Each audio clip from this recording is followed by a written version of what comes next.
साथियों, अभी हाल ही में डॉक्टर बाबा साहब अम्बेडकर की 131वीं जन्म जयंती मनाई गई और बहुत ढेर सारे जयंतियों में जाने का अवसर मिला और बहुत ढेर सारे जयंतियों को मैंने फेसबुक, व्हाट्सएप, ट्विटर और यूट्यूब पर देखा।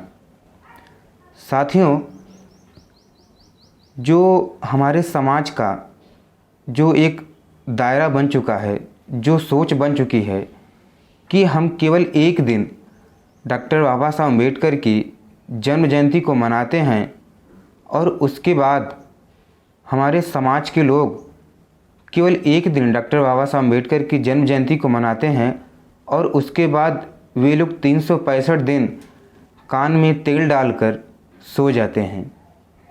साथियों, डॉक्टर बाबा साहब अम्बेडकर ने ये बातें खुद कही अपने जीवन काल में कि यदि आप चाहते हो कि मैं आप लोगों के बीच में जीवित रहूं, यदि आप चाहते हो कि डॉक्टर अम्बेडकर आप लोगों के बीच में हमेशा जीवित रहे, तो आप लोग मेरी जन्म जयंती को न मनाएं, बल्कि मैंने जो इस समाज में आप लोगों के हक और अधिकार के लिए जो सामाजिक क्रांति का दस्तावेज भारतीय संविधान दिया है, यदि आप इसकी रक्षा करते हैं तो मानिए कि डॉक्टर बाबा साहब अम्बेडकर आप लोगों के बीच में जीवित है। साथियों, हम लोग केवल एक दिन साज बाज के साथ, हर्ष उल्लास के साथ और बहुत ही धूमधाम से महापुरुषों की जन्म जयंती का आयोजन करते हैं और उसमें बहुत ढेर सारे लंबे चौड़े बातों को रखते हैं। लेकिन साथियों, क्या इससे हमारे समाज का उद्धार होने वाला है? क्या इससे हमारे समाज के लोगों को हक अधिकार मिल सकता है? केवल एक दिन हम डॉक्टर बाबा साहब अम्बेडकर या जितने भी महापुरुष इस देश में पैदा हुए हैं, उन लोगों की केवल एक दिन हम लोग जयंती मनाते हैं। केवल जयंती मनाने से हमारे समाज का उद्धार होने वाला नहीं है। साथियों, हम लोगों की जो सोच बन चुकी है कि हम लोग एक दिन डॉक्टर बाबा साहब अम्बेडकर को याद करते हैं, उनकी जन्म जयंती के दिन हमारे समाज के युवा बहुत ही उत्साह में डॉक्टर बाबा साहब अम्बेडकर की जयंती को मनाते हैं और उसके बाद वे लोग जैसे ही जयंती समाप्त होती है, रात बीतता है, उनके विचारों को भूल जाते हैं। केवल एक दिन डॉक्टर बाबा साहब अम्बेडकर की मूर्ति के सामने माला, धूप, अगरबत्ती जलाते हैं। साथियों, धूप अगरबत्ती से हमारे समाज का उद्धार होने वाला नहीं है। डॉक्टर बाबा साहब अम्बेडकर ने खुद कहा अपने जीवन काल में कि आप लोगों को ये चाहिए कि मेरे जो अधूरे कारवां हैं, उन कारवां को पूरा करें। साथियों, डॉक्टर बाबा साहब अम्बेडकर ने शिक्षा पर विशेष जोर दिया और साथ ही साथ डॉक्टर बाबा साहब अम्बेडकर ने महिलाओं की शिक्षा पर विशेष जोर दिया, क्योंकि व्यक्ति अकेला शिक्षित होता है तो वो अकेला ही शिक्षित होता है, मगर यदि एक लड़की शिक्षित होती है तो आगे चल के पूरा परिवार शिक्षित होता है। साथियों, हमारे समाज में जो एक परंपरा चली आ रही है कि डॉक्टर बाबा साहब अम्बेडकर की मूर्तियों पर माला और उनके विचारों पर ताला लगा देते हैं हमारे समाज के लोग। साथियों, केवल डॉक्टर बाबा साहब अम्बेडकर को पूजने से, उनके जन्म जयंती मनाने से हमारे समाज में न तो हमारे समाज के लोगों को हक अधिकार मिला है और न ही हमारे समाज के जो महापुरुषों की जन्म जयंती का आयोजन किया जाता है, न ही हम उनके जन्म जयंती में न ही हम उनको सच्ची श्रद्धांजलि दे पाते हैं। साथियों, जो हम श्रद्धा सुमन अर्पित करते हैं या जो भी हम लोग जिन भी महापुरुष को मानते हैं, उनके फॉलोअर्स हैं, तो उनको चाहिए कि जो उन्होंने अपने कार्य को पूरा नहीं कर सके, जो उन्होंने समाज के हक अधिकार के लिए अपने प्राणों की बाजी लगा दी, तो उससे हमें प्रेरणा लेने की आवश्यकता है और उस मिशन को आगे बढ़ाने की आवश्यकता है। साथियों, इसी को देखते हुए डॉक्टर बाबा साहब अम्बेडकर ने 18 मार्च 1956 को आगरा के रामलीला मैदान में रोकर कहा कि मुझे मेरे समाज के पढ़े लिखे लोगों ने धोखा दिया है। और ये बात बिल्कुल सच है साथियों कि आज हमारे समाज के पढ़े लिखे लोग ही हमारे समाज को धोखा दे रहे हैं। डॉक्टर बाबा साहब अम्बेडकर ने कहा कि मुझे मेरे समाज के पढ़े लिखे लोगों ने धोखा दिया है। आज जो हमारे समाज की जो दशा है वो महापुरुषों की बदौलत और डॉक्टर बाबा साहब अम्बेडकर की बदौलत है।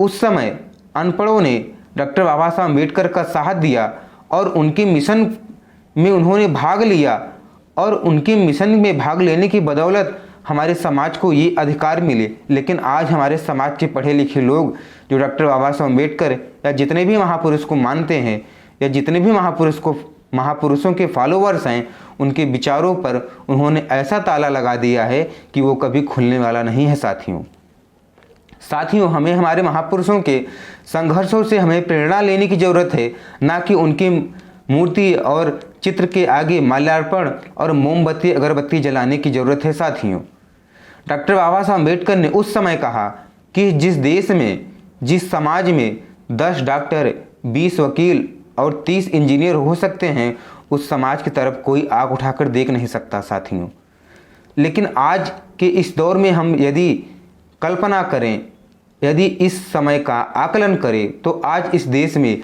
लाखों करोड़ों वकील, डॉक्टर और इंजीनियर भरे पड़े हैं, लेकिन वो हमारे समाज का सत्यानाश कर रहे हैं। साथियों, हमारे समाज में जो महापुरुषों ने अपनी जान की कुर्बानी लगाई, उस जान की बदौलत हमारे समाज के लोग ऐशो आराम में भूल गए हैं। साथियों, डॉक्टर बाबा साहब अम्बेडकर ने कहा कि मुझे मेरे भक्त नहीं अनुयायी चाहिए, और ये बात बिल्कुल सच है। साथियों, कि जो लोग अपने आप को कहते हैं कि मैं डॉक्टर बाबा साहब अम्बेडकर का बहुत बड़ा भक्त हूँ, उन्होंने अपनी एक सभा में कहा कि मुझे मेरे भक्त नहीं अनुयायी चाहिए। भक्त और अनुयायी की क्या पहचान है? साथियों, भक्त आँख होते हुए भी अंधा होता है, और भक्त जुबान होते हुए भी गूंगा होता है, और भक्त कान होते हुए भी बहरा होता है। साथियों, ये भक्त की पहचान है। भक्त कभी भी महापुरुषों के अधूरे कारवां को पूरा नहीं कर सकता, न ही कभी उनके मिशन को आगे बढ़ाने की बात करता है। साथियों, लेकिन अनुयायी ही किसी भी बातों को वे इसलिए नहीं मानता कि वो मोटी मोटी किताबों में लिखा गया है। किसी भी बात को वो इसलिए नहीं मानता कि वो डॉक्टर बाबा साहब अम्बेडकर या बड़े बड़े महापुरुषों ने कहा है।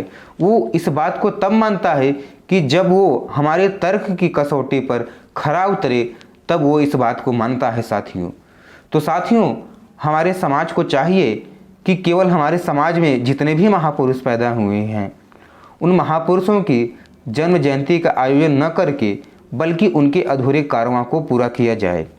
क्योंकि जन्म जयंती तो बहुत ढेर सारे लोग मनाते हैं और बहुत समय से चलती आ रही है ये परंपरा, लेकिन जो कार्य हमारे महापुरुषों ने हमारे ऊपर छोड़ दिया है, जो जिम्मेदारी हमारे महापुरुषों ने हमारे नवयुवक और हमारे समाज के पढ़े लिखे लोगों के कंधों पर छोड़ गए हैं, उस जिम्मेदारी को हमें उठाने की ज़रूरत है। साथियों, उस जिम्मेदारी को यदि हम नहीं उठाते हैं तो हम महापुरुषों की नज़र में नालायक साबित होते हैं। साथियों, उस समय डॉक्टर बाबा साहब अम्बेडकर ने एक मूक नायक पत्रिका को प्रकाशन करते थे कि वो मूक नायक का अर्थ होता है कि मूक मीन्स होता है गूंगा, और नायक मीन्स होता है जो इस देश में समाज में लोग रह रहे हैं। यानी वो इस देश के समाज के लोगों को नायक बनाना चाहते थे जो अपने हक के अधिकार की आवाज़ नहीं उठाता था। साथियों, और यही बात हमारे समाज के लोग अपने बातों को, अपने हक अधिकार की आवाज़ नहीं उठाते थे। इसी को देखते हुए कबीर ने कहा कि एक अजूबा ऐसा देखा, मुर्दा रोटी खाए, बोले से बोलत नहीं और मार परे चिल्लाए। आखिर कबीर ने इस बात को क्यों कहा कि एक अजूबा ऐसा देखा, मुर्दा रोटी खाए, बोले से बोलत नहीं और मार पड़े चिल्लाए। उन्होंने समाज की इस दशा को देखा कि हमारे समाज के लोग जी रहे हैं, खा रहे हैं, लेकिन अपने हक अधिकार के लिए वे लोग अपनी आवाज़ को नहीं उठा रहे हैं।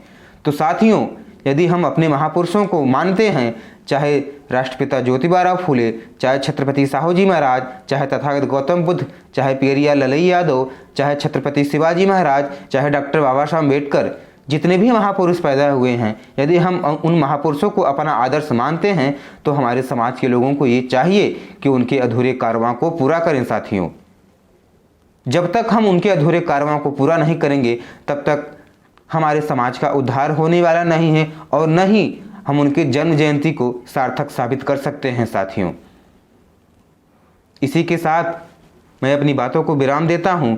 आप लोगों को ये वीडियो कैसा लगा कमेंट में ज़रूर बताएं। जय भीम, जय भारत, जय संविधान।